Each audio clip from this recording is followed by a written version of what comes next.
everybody. Welcome to the penultimate week of racing here on our racing of Season 3 in 2026. We're here at Canadian Tire Motorsports Park, or Mosport for short, for round 11 of the Radical Esports Cup here this season. A season that has rather been dominated by Brandon Hawkin. His run of podium continues to 10 weeks now, every single round of this championship. In the broadcasted split 2100 GMT, he has been, if not on the top step, then on the podium in some other form. 7 race victories, 10 podiums through these 10 rounds so far. The final 2 will be at Mosport and Interlagos, the place for any championship finale. I think we can all agree. That's coming up next week. Same time, same place here, of course, on RaceSpotTV and the RaceSing YouTube channel as well. And when we look at the standings, the dominance of Brandon Hawkin will be borne out.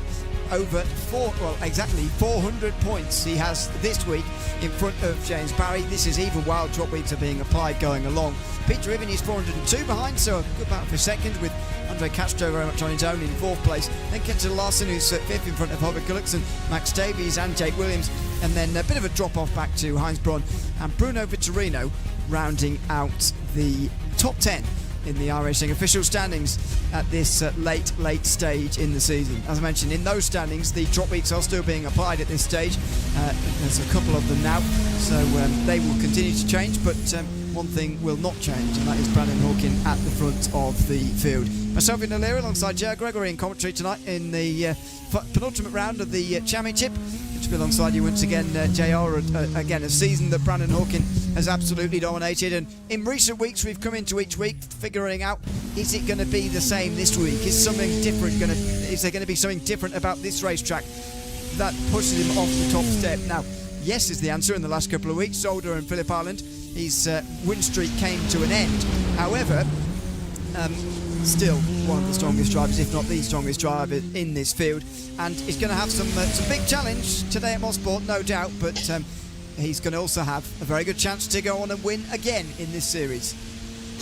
Yeah, Hawkin really has shown up to take ownership of the Radical Esports Cup this season, and it really has been impressive. There are some outstanding drivers in this field and on that list. A couple of past champions, James Berry, of course, Castro and Gullickson, all prior champions of this series, but nobody really seems to have much for Hawkin. He has the pace. He makes good decisions. He's able to keep it frosty. And I'll tell you, he is looking to me like he's going to run away with this one. If we take a look at qualifying, you see it's Hawkin from Dunkovic from Williams right now, your provisional podium, and a pretty substantial gap. 3/10 is a chunk of time out here at Mosport, and not the kind of intervals that we're used to seeing at the top of the rankings here in the Radical Esports Cup, and that just goes to show you how dominant Hawkin has been.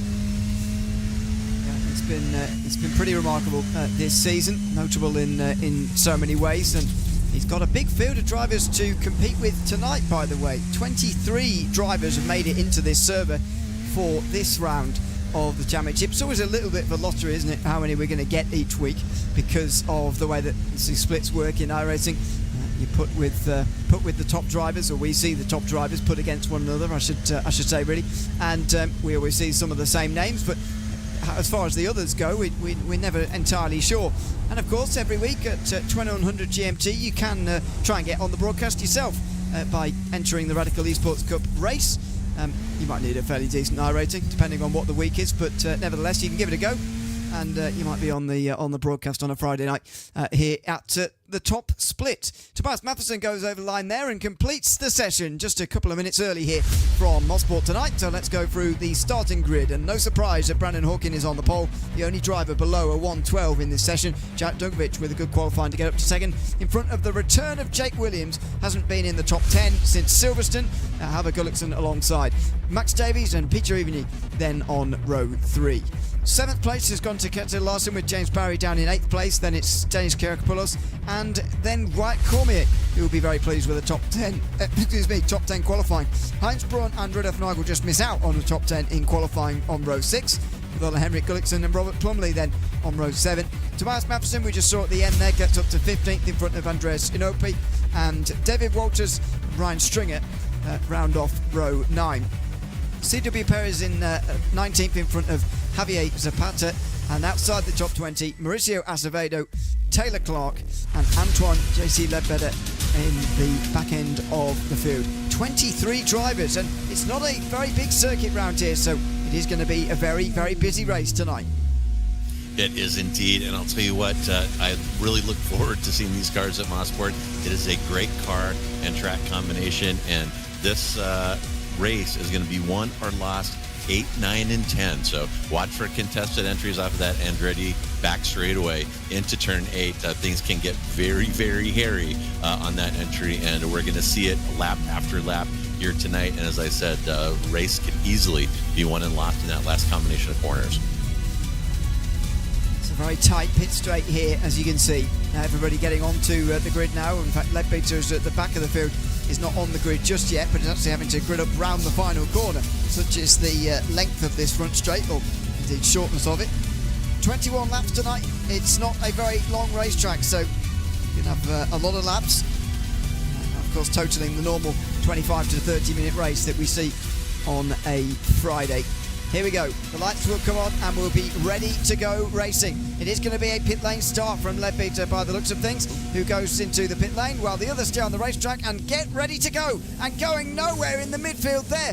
One of the drivers just in front of Rudolf Nagel, who gets a black flag next to his name. And Javier Zapata's also got a black flag next to his. There's been a couple of jump starts by the looks of things as they come through turn 2 for the first time. Gullickson on the inside of Ivany single fires things out for 4th position as they come down the hill here. All nicely done from all of these drivers coming in towards turn 3. They follow on all as one. They're mostly clean start apart from a couple of jump starts back in the pack. Yeah, very, very tough stuff here, and it just goes to show you when the adrenaline gets pumping. I mean, it seems like that should never happen. There's a green light right on the screen in front of you. Don't drop it into gear till you see that light up, but a couple false starts there, and Nagel picking up one of those, and he is no slouch at all. So the nerves are nerves are going here in Canada tonight as the season winds down. Yeah, indeed. Penultimate round of the championship. Jake Williams looking to get past Dunkovic straight away here. Round the outside through turn 8. An impressive move. He's up to second. And Gullickson tries to follow through. That was very, very close. And he touches Dunkovic there coming out of the final turn. Jarrett Dunkovic under real pressure here. It's a good qualifying lap from him, but the race pace is always something entirely different. And he does seem to be struggling in the early goings here. There goes Gullickson again, putting the pressure on the American early on.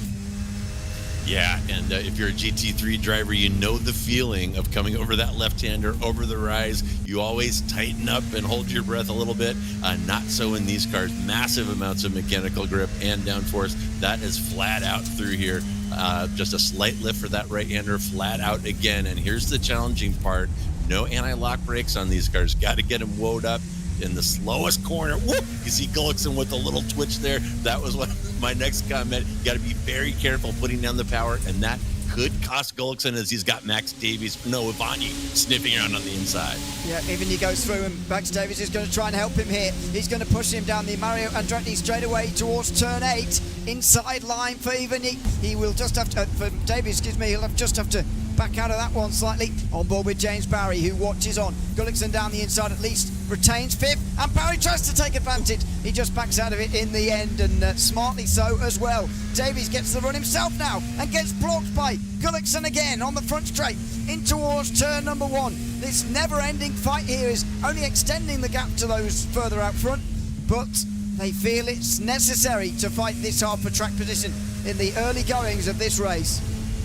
Yeah, Gullickson under constant pressure right here. You see Barry taking another little peek inside of Max Davies, but Gullickson has lost a position, Davies as well, and Ivany has moved up too. So we have seen some stagnant top 6 or 7 the last couple races, and they are mixing it up here today. Through Moss Corner. This is where things started to just go a little bit wrong for Herbert Gullickson. Just started to glide out of there and exposed him to the trouble he was in by the end of the lap. This time Max Davies in trouble though, because James Barry has got the run. It's a big train here, which means there's a lot of guys with slipstream, and that does hurt overtaking somewhat. Nevertheless, Barry's able to get to the outside line. He'll stay there for turn 9, and with that inside line, take the position. Davies just tucks right back underneath him again. Seemed to be giving Barry a little bit of room there and just letting him go for now. Yeah, great move by James here, and that is how you get the merit badge here at Motorsport, is dealing with that inside defense coming off the back straight into turn 8. It's very easy to cover the inside, so you've got to learn to make that outside move, brave on the brakes, and beat your competitor to the apex of turn 9. That's what Barry did right there as he works his way up, and then it's going to be a +2 for James Barry, moving up from 8 to 6. Nice start for him. Nice steady start of a couple of places gained already. It's down the hill for White Cormier into the final, final turn. not entirely accurate at all. Turn 5 indeed. A slow corner, certainly the slowest on this racetrack. As here comes Peter Evany flying past Jake Williams. That must have been a poor run for Williams. Oh, I can't help but notice it in the inner racing team colours tonight. Evany going straight past him though. And again, you're about to mention it, as Gullickson got it wrong for the first time. It's such a key point in this circuit, though. It's the slowest corner around here. It's the only place where you could say that really just stores the momentum, because everywhere else is just a beautifully flowing circuit. To be honest, I don't think Turn 5 spoils it at all. It just is the slowest point on the racetrack. It's got to be somewhere. And it's so bumpy through there that it creates the sort of problems on power and through the middle of the turn like we've just, already seen here tonight.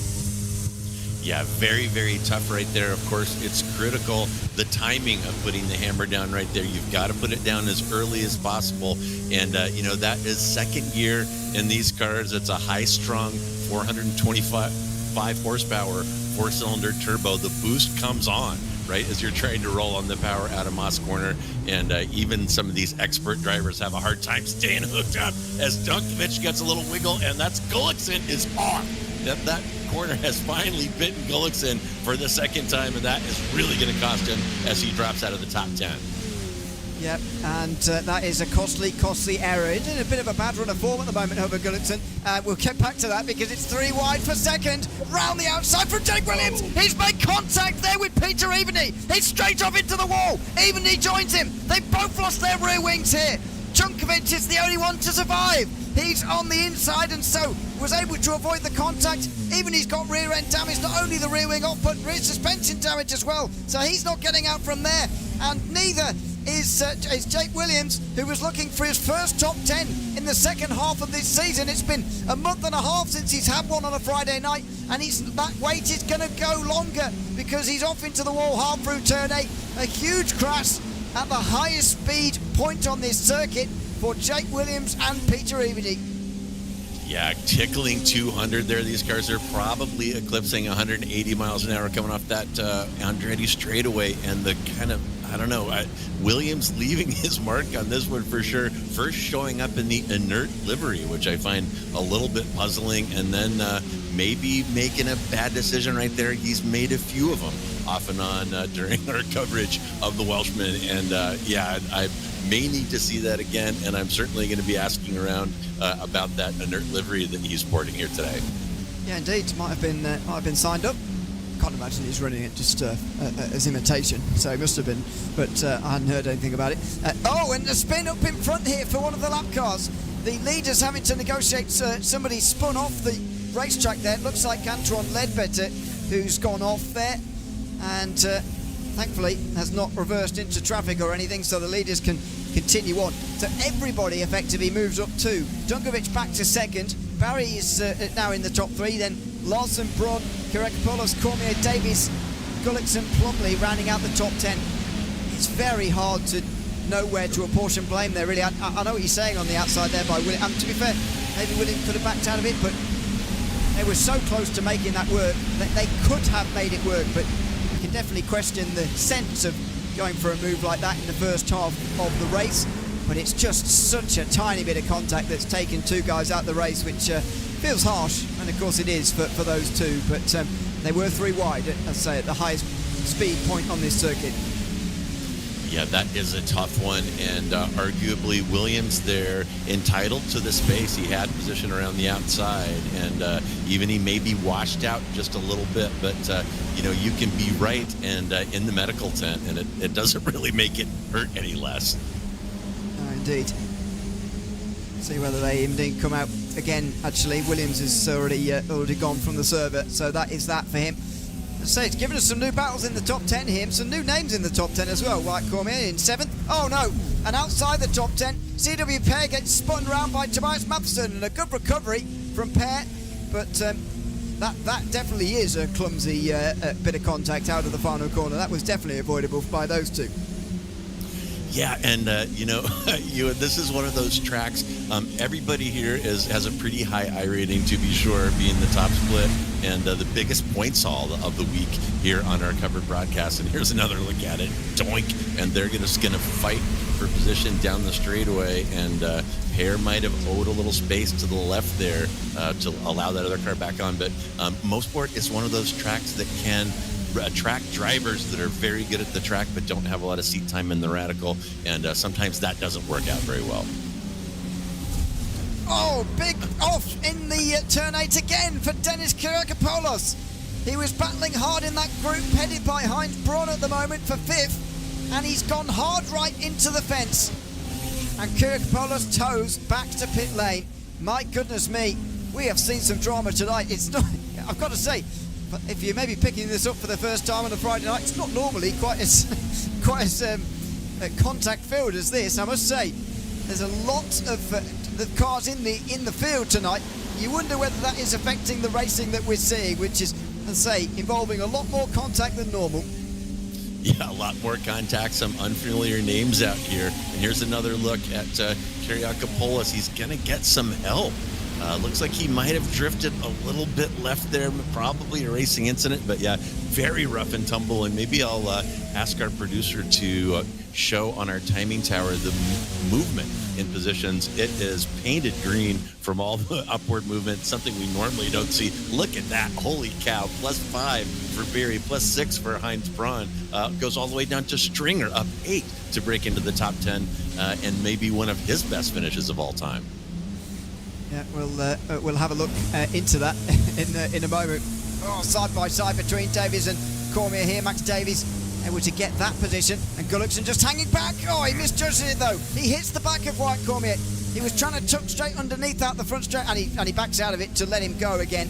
He realises that he was the one in the wrong there over Gullickson, and decides to back out of this. But yeah, there's plenty of drivers here who are on course for potential top 10 finishes that they've not managed it before, either ever or indeed in this season of racing as well. So I'll look into a few drivers who are on the verge of that at the moment, but especially guys like White Cormier in 7th place, Robert Plumley in the top 10, Ryan Stringer also in the top 10 again here today as well. Hasn't managed one yet this season. I'm pretty sure he's been here pretty much every week.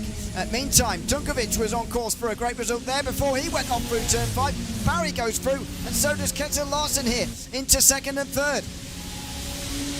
Oh my gosh, that Moss corner, just the bane of these radicals. Super bumpy, as you pointed out. Got to be so hard on the brakes, roast the tires, and put the power down smoothly onto that back straight. It is challenging in any car, but even more so in these little monsters. And this one has just been wild, Ewan. We've had a couple that have been fairly tame, track days, but not today, as folks have shown up, elbows out, ready to scrap, and this course is giving them all that they can handle right now. This is always an exciting round when you come to Canadian Tire Motorsports Park, but we are being delivered in spades here today. Action all over the place, and we're only halfway through here. Jarek Tunkovic down to 4th, the most recent development here inside the top positions. Barry and Larsen both moving on up, but they're fighting also amongst themselves. Gives Tunkovic a moment to regather himself here. So they're going towards turn 5. The double apex, a little bit wide from Tunkovic, doesn't quite get the run that he needed there to get it close to Larsen. And Barry up in front. They weave around just a little bit in front. Barry really weaving from left to right here. Here comes Kjetil Larsen. We go for it at turn 8 this time. Barry certainly fears that he will. Outside for Larsen. He is going to brake early, but hold it there. Can he stay there for turn 9? Not quite. Barry able to close him out and hold on to second, but this has got the early signs of a group that could go on for some time in this race. Yeah, great camera work there showing that battle for P2. It's Barry from Larson, from Dunkovich, and fans of Brandon Hawken, apologies, I guess he is out there still with about a 6.5 second gap, but nothing is going on anywhere near him except him going fast as normal. Here is the action right here, this pack led by Barry. Yeah, he's at the head of a 3-driver train for now, but how much is this going to grow by in the next couple of moments? Is Heinz Braun going to get in here? Looks like it. Max Davies, Hover Gullickson as well. Quite possibly be a 6-driver group before the conclusion of this race. So come out of turn 5 now and onto the back straight. He's really weaving here, is James Barry. Almost to point of it being a little bit egregious here, the amount that he is swerving from left to right. Doing it again slightly towards the end of the straight, but stops just before the turn itself to get back on the racing line. And Larson, as a result, not able to get close. But I wonder if he'll be saying anything or thinking anything at the moment, Larson, about the weaving that Barry is doing, because it's definitely more than 1 or 2 moves down the back straight. It's 3 or 4 or 5 before he gets to turn 8. Yeah, and I'm going to go ahead and light our YouTube chat on fire right now by reminding you that that is blocking under the iRacing Sporting Code, because it's reacting to movements of the car behind. So you're really not supposed to weave. They let it go here among the radicals. But I'll tell you one thing that weaving down the back straight is doing. It's definitely letting Braun and Davies back in here. Dunkovich is not going to be happy about having his mirrors full of Heinz, because Heinz sees a sliver of light. He's stuffing that radical in there, and that is the last thing that Dunkovich wants to deal with right now. Oh, here it comes. Very wide. Dear, oh dear. That was really wide from Dunkovich there. And Heinz Braun is going to come straight through here, surely. Unless he wants to help Dunkovich and help stitch this group together. He's on the grass here. Oh, my goodness. Dunkovich there was squeezing him. I suppose expecting him to go to the outside there, Heinz Braun. But he didn't. He went to the grass on the right-hand side to try and come through. On the inside of turn 8, he's going to have this. Dunkovich not quite willing to let him through that easily. But Braun gives him no choice. And Heinz Braun's up to 4th place. Just one error there, costing Dunkovich a position straight away. But Braun managing to get through in the slightly unorthodox way towards turn 8 that time. Yeah, as I said, Heinz not shy. And speak of the Heinz appears, and there it was. His next target ahead now, Kettle Larson, 0.6 ahead to Larson. And with the huge draft on that back straight, definitely doable for Braun. So Braun now thinking about a podium as he sits up 7. He qualified in P11 and has been picking them off one at a time since. Remarkable as the run through from Heinz Braun. He has been getting into the habit of doing this recently. As Heinz Braun, and moving up 7 places, though it's not the only one. T.R. Azevedo down there has moved up 8 so far in this race from outside the top 20. Barry's up back to weaving again down the back straight here in front of Larson, and it's successful in keeping his rival at bay towards turn 8. That's a good dive from Dunkovich as well. Wants to respond and wants to get straight back through again on Heinz Braun in towards turn 8, and does. And Braun, instead of fighting it like Dunkovich did, Braun just lets him go and realises that this could be a tit-for-tat battle that he's got to play his part in here. Yeah, interesting stuff, and we could potentially see a little bit of bump drafting on that back straight as well if these two want to get a little closer to Larson and Barry. But man, the slipstream effect on these cars cannot be overstated, and that's why you're seeing these cars train up. We got Barry from Barry, Larson, Dunkovich, Braun, Davies, and now Gullickson sniffing around back there trying to make up some of his lost time. And so that is now up to 6-7 cars in a row with more drift behind. So these tracks, we really see these cars stick together. Whoa! Goodness me. Through turn 5, Gullickson's going to get the run and get ahead of Max Davies here. 4th, 6th position, although they're absolutely locked level now coming down the straight. He is just about going to get himself ahead. It's taken a while. There we go. He is now through on the inside. A little bit wide through the middle of the turn here. Davies tries to just tuck in behind him and take the slipstream. Again, they're going to have to close a bit of time here. There's just over a second up to the other four now, and Robert Gullickson is going to have to do that work to get involved, because there's not many laps remaining for them to get involved and get a better result in the remainder of this race. Yeah, and good chance that Gullickson's tires are not happy. We've seen a couple of lazy slides and an almost spin out of Gullickson. That means those rears have about had enough of him and had about enough of those 425 horsepower. So that's going to be another obstacle. And look at Gullickson pulling away now from Davies behind, as Davies does a four-wheel trip into that Moss corner. Oh man, this is great stuff. So tough to be smooth in these cars right there.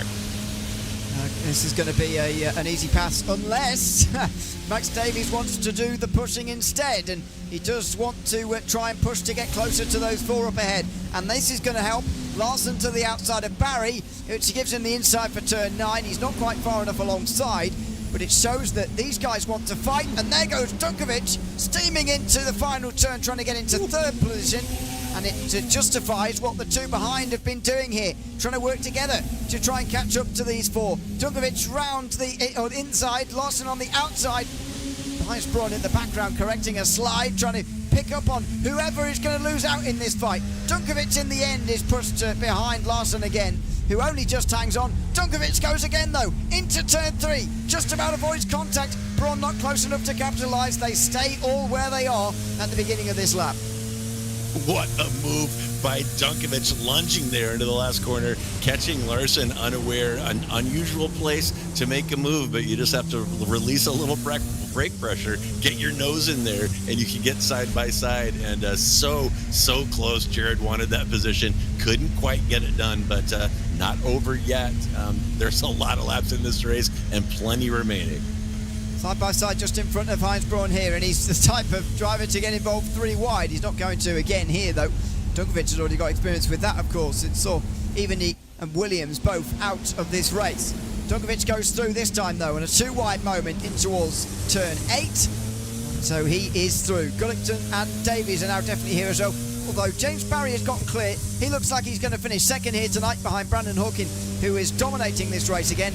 Who is going to finish third though? It's going to be quite a fight for this final podium position.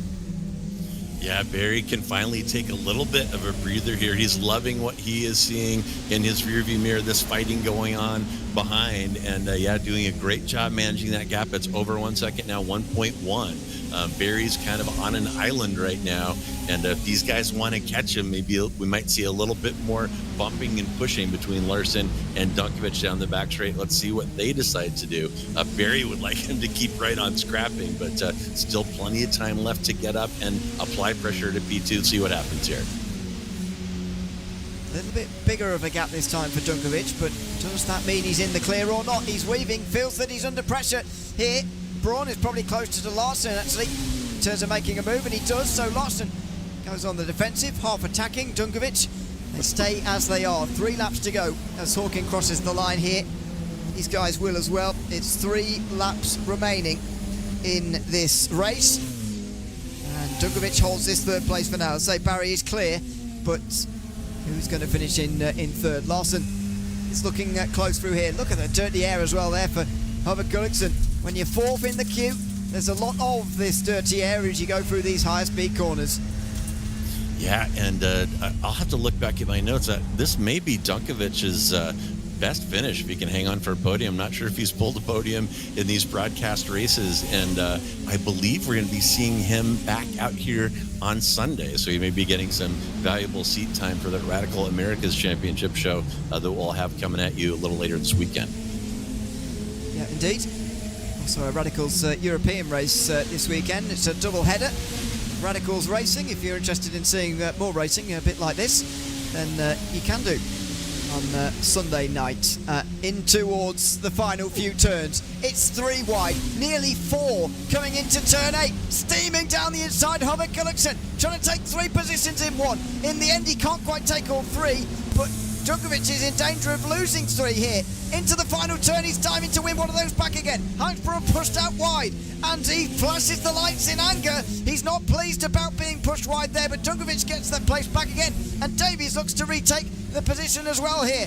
Heinz Braun will be very upset if that happens as well. He already is, as it looks like. Into turn 2, he holds on to 6, but there's a bit of needle between them now, which will be interesting to see down the back straight next time by. And the teammates, IGL Coatings teammates Larson and Gullikson, are probably laughing in disbelief about what just happened. And so much happened there. I might need to see it again. More side-by-side action in another unusual place by Heinz Braun. Has had enough of Djokovic. Is going to show him a thing or two about aggression right here. Woo! With Max Davies sniffing around behind as well. And it is still going you and non-stop. Yeah, look at this. Very, very close between these guys. Heinz Braun straight. Oh, and what's going on here? A 3-driver bump draft on the way towards turn 8. They all want to be in the position they already are in, heading into the final lap by the looks of it. And Djokovic gets to keep his 5th, Braun his 6th, and Davies his 7th place going on to the last lap. It doesn't look like any of the 4 positions up ahead are going to change now. The field's spread out because of the fights. But you don't see that very often. A 3-driver bump draft coming towards turn 8, setting up the finale on the last lap of this race. That's 1,200 turbocharged horsepower linked together, blasting down that Andretti straight. Takes you back to the old K&M days, I guess. But here we go. It is crunch time now. Can Djokovic hang on? That P3 has slipped away, but I'm sure he would like to hang in the top 5. Is Heinz Braun going to let him get away with it? Down the hill towards turn 5. Heinz Braun is setting his line up, and Djokovic there went wide. That surely is the end of 5th place for him here, unless he can do something pretty miraculous. We're going to have to go hit split screen, because Brandon Hawkin is going to come through the final turns now to take race victory number 8 in 11 races this season. A remarkable season for Brandon Hawkin, surely on his way to a championship. He takes the checkered flag first at Motorsport as well. Meantime behind, Djokovic tries to hold back Heinz Braun, and given his exit, I thought he had no chance. Now he's been hit though by Heinz Braun. It ends in a crash. Heinz Braun is going to get 5th in the end in front of Max Davies. How quickly is Djokovic going to recover? He's still 7th for the moment. He's actually gone through the pit entry line there. Here comes White Cormier. He's going to take 7th in the very end there. Djokovic ends up with 8th, and he ends up with a penalty very late on, I think for an unsafe entry, or unsafe, whatever you call that. Unsafe not going in the pit lane. He's going to finish 8th, but with a penalty. A sad way to end a great fight in that race. Yeah, we'll just call that a pit lane violation there. But you could sense Braun getting more and more bent out of shape those last couple laps, and I can't say I'm surprised that it came to blows there at the end. But Djokovic definitely gained there, but kind of ran out of tire, I think, the last lap or 2. Yeah, absolutely. It was a remarkable fight, and a shame that the race ended in that way for them. But it was getting aggressive there towards the end. Certainly, there is the contact again. Heinz Braun into Djokovic, who spins off into the wall, and will not be getting a top 10 in the end anyway. Brandon Hawkin takes the victory, nearly 10 seconds in front of James Barry, with Kjetil Larsen in 3rd place. He finishes only just in front of Robert Gullikson, his teammate, in the end there. Heinz Braun and Max Davies do get 5th and 6th in the end, and White Cormier up to 7th. That is his first top 10, by the way, in a broadcasted race in the last year. Since we have records for the last year, he's not managed them in a year. Neither has Robert Plumley, who's in 8th place here tonight. Ole Henrik Gullikson is in 9th place in front of Tobias Matheson, who rounds out the top 10. Ryan Stringer finishes 11th in the end, of David Walters, with Mauricio Azevedo and CW Pair, and Jarek Dungovic there finally finding him in 15th position with that penalty. Rudolf Nagel had a drive-through initially in this race for a jump start, finishes 16th. Taylor Clark and Andreas Enope were 1 lap down each.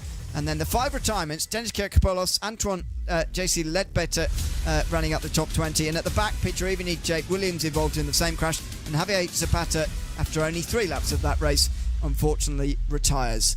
A dramatic race, there's no doubt about that. Let's say 2 top 10s that we haven't had in the last year of competition on Friday nights in the Radical Esports Cup. which is absolutely fantastic to see for the likes of White Cormier and Ron Plumley. I haven't checked Tobias Matheson yet, but I suspect it might be the same for him as well.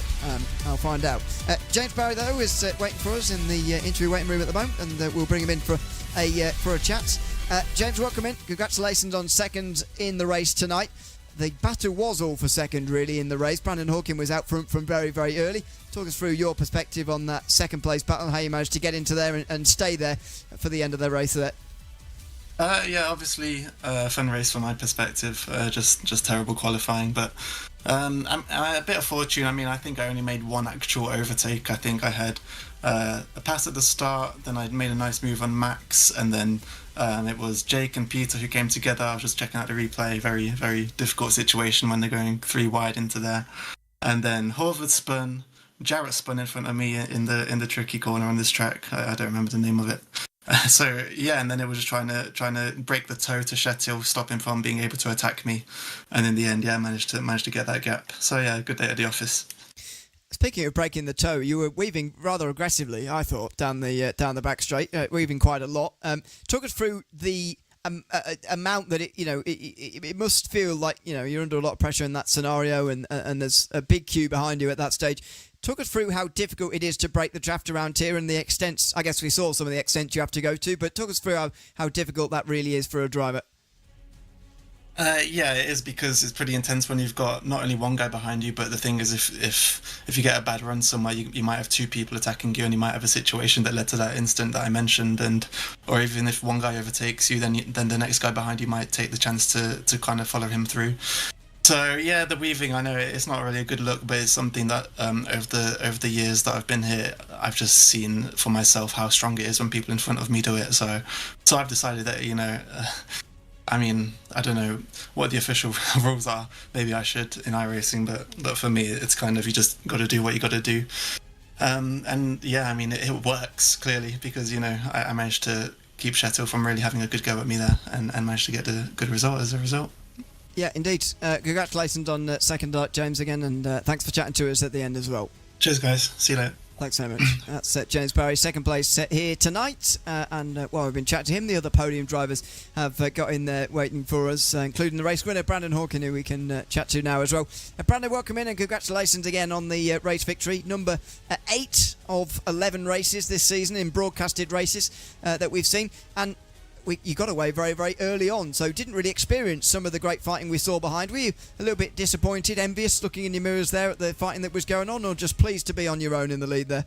Yeah, it was kind of like Willow Springs there. Yeah, a bit mixed emotions there. I like, of course, if you like you see a gap forming there, and you're like, yes, yeah, I'm getting out of the draft here.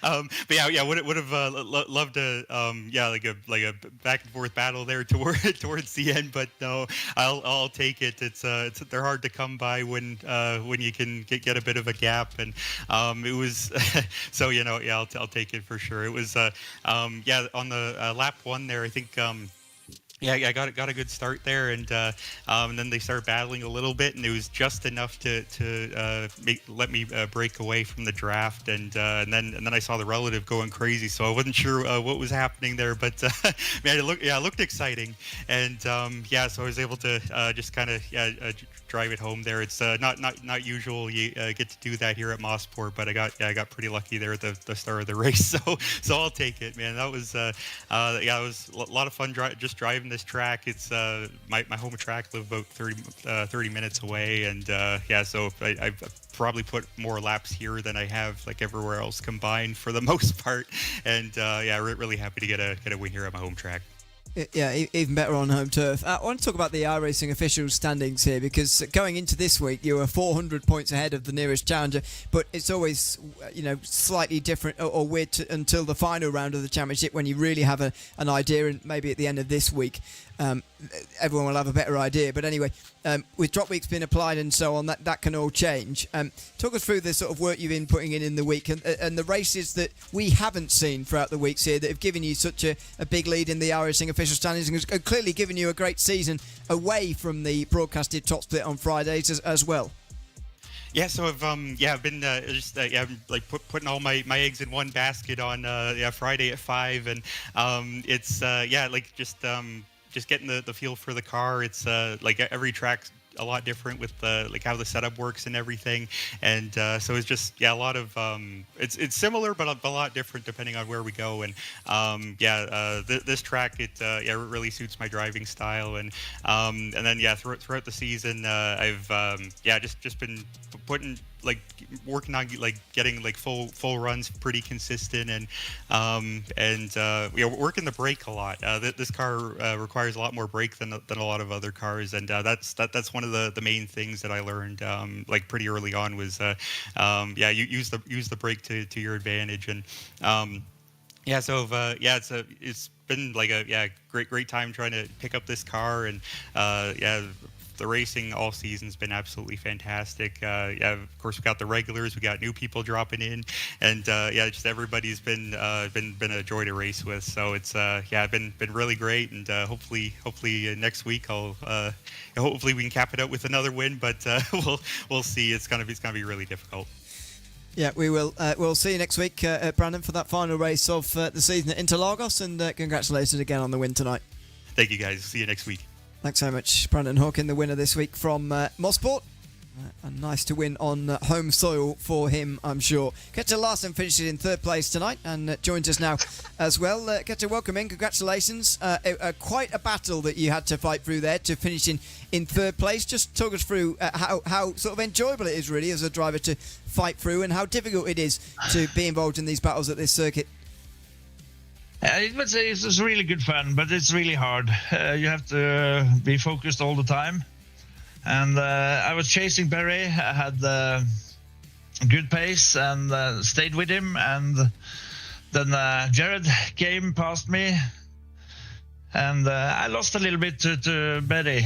And on the next lap, I think we were almost 4 wide into the last SS. And Håvard came to my rescue, if I can say it like that. So he passed Brown and Jarrett. And he braked a little bit too late, so he gave me a gap. But then it was not enough to catch Barry again. In terms of your Friday nights, it's your first podium of the season, although you've had 5 top 5s on Friday nights since this season started nearly 3 months ago. Just how have you found this iRacing season 3 of 2026? I think it's been a good season. I've been a little bit unlucky in some races, been involved some accidents, so I have to start almost on scratch again. So now I found some pace, and I hope to make it to the podium some more times. Yeah, well, I hope to see you there next week for the final round, of course. Congratulations on third place tonight, and we'll see you again next week for the final race. Oh, of course.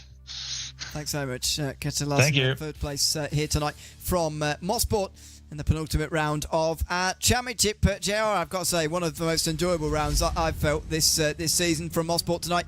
And Interlagos is always a good time as well. The place where all good championship finales happen is where we'll be for our last round next week as well. Yeah, another Formula One track. These cars perform very, very well out there. And, you never know. Interlagos can be very hot, can be very, very hard on tires. So not a gimme at all. A very, very difficult course that can lead to some controversy, as you pointed out. So looking forward to next Friday. Yep, absolutely. Looking forward to Sunday as well. A double header of Motorsport races in the Radical Sim Racing European Championship at 8 o'clock UK time, 9 o'clock Central European time, and then the Americas Championship coming up at 8:30 Eastern time over in America. 2 races on Sunday night for you around Motorsport, and if tonight's racing is anything to go by, it will be very, very fun indeed. So make sure you join us again on RaceSpotTV for that one. For now, that's it on the RaceSpotTV and iRacing YouTube channels here for the penultimate round of the Radical Esports Cup on a Friday night. Join us next week for the finale at Interlagos. I've been Ian O'Leary alongside Cheryl Gregory here tonight with Hugo Lewis behind the cameras of this broadcast. Until we see you at Interlagos for the finale, it's goodbye for now.